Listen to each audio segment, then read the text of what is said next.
যে কাপড় দ্বারা পেঁচানো হয় সেই কাপড়টাও দামি হয়ে যায়। তাহলে ওই কুরআনুল কারীম যদি মানুষের অন্তরের ভিতরে ফিট করা হয়, ওই কুরআনুল কারীম যদি আমার দিলে থাকে, তাহলে মানুষ দামি হবে কিনা বলেন?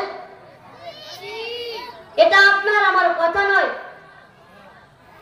নবী মুহাম্মদুর রাসূলুল্লাহ সাল্লাল্লাহু আলাইহি ওয়াসাল্লাম বলেন, খায়রুকুম মান তাআল্লামাল কুরআনা ওয়া আল্লামা।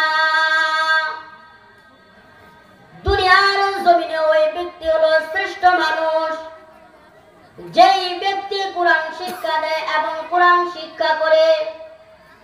কেমন শ্রেষ্ঠ মানুষ?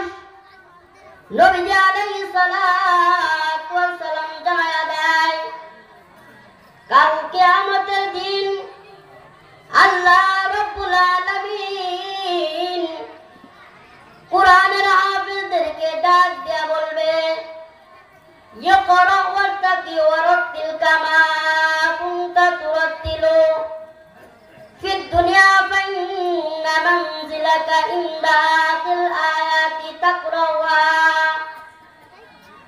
ও কোরআনের হাফেজ, যারা দুনিয়ার জমিনে কোরআন তেলাওয়াত করতা, আজ তোমরা কোরআন তেলাওয়াত করো।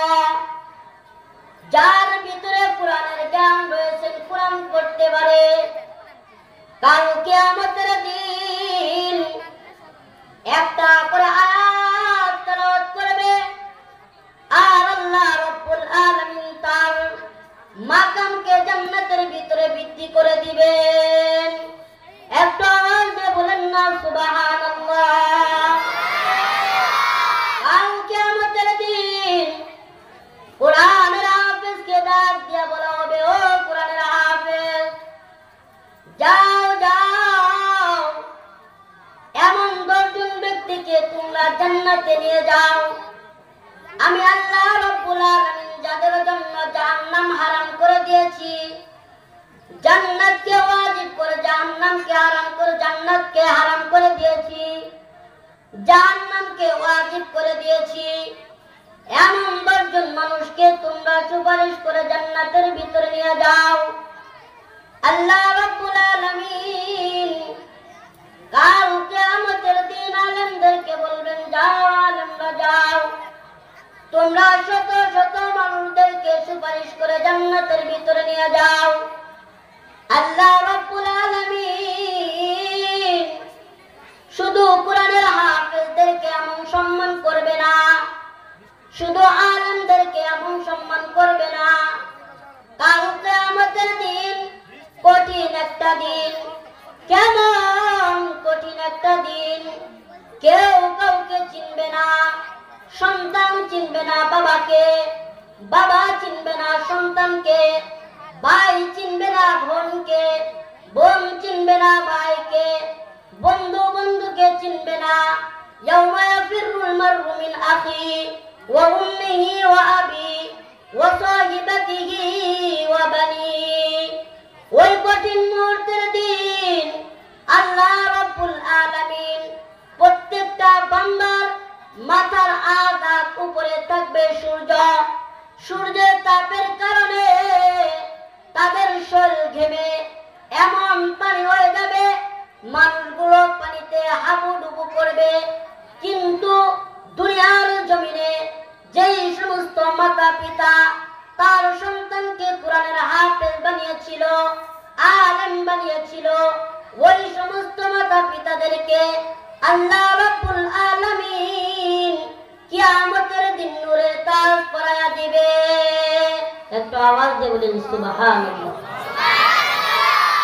শুধু তাই নয়, ওই কঠিন মুহূর্তে আল্লাহ রাব্বুল আলামিন আরশের নিচে ছায়া দান করবে। যে জায়গায় যেই দিন মহান রব্বুল আলামিনের আরশের ছায়া ব্যতীত অন্য কোনো ছায়া থাকবে না। সম্মানিত উপস্থিতি, এই মানুষগুলো আলেম এবং কোরআনের হাফেজগুলো কেন দাবি হলেন বলেন তো দেখি? তাদের ভিতরে কোরআনের জ্ঞান ছিল। কি ছিল বলেন? তাদের ভিতরে কোরআনের জ্ঞান ছিল। আল্লাহ রাব্বুল আলামিন আমাদেরকে অনেক নিয়ামত দান করেছেন। তার মধ্যে থেকে শ্রেষ্ঠ নিয়ামত হলো, এক নাম্বার, আল্লাহ রাব্বুল আলামিন আমাদেরকে ইসলামের মতো একটা ফিতরত দান করেছে। আমরা কেউ আল্লাহ তাআলার কাছে সুপারিশ করি নাই যে আল্লাহ আপনি আমাদেরকে দ্বীন ইসলামের ভিতরে সৃষ্টি করেন, কিন্তু মনোনীত দ্বীন, সর্বশ্রেষ্ঠ দ্বীন আল্লাহ রাব্বুল আলামিন আমাদেরকে দান করেছে। দ্বিতীয় নম্বর হলো, আল্লাহ রাব্বুল আলামিন আমাদেরকে শ্রেষ্ঠ নবীর উম্মত বানিয়েছেন। একটা আওয়াজ দিয়ে বলেন সুবহানাল্লাহ। তৃতীয় নম্বর হলো, আল্লাহ রাব্বুল আলামিন আমাদেরকে কুরআনুল কারীম সর্বশ্রেষ্ঠ কিতাব দান করেছেন। একটা আওয়াজ দিয়ে বলেন সুবহানাল্লাহ। চতুর্থ হলো, আল্লাহ রাব্বুল আলামিন আমাদেরকে মুসলিম কান্ট্রিতে জন্মগ্রহণ করিয়েছে। যদি মুসলিম কান্ট্রি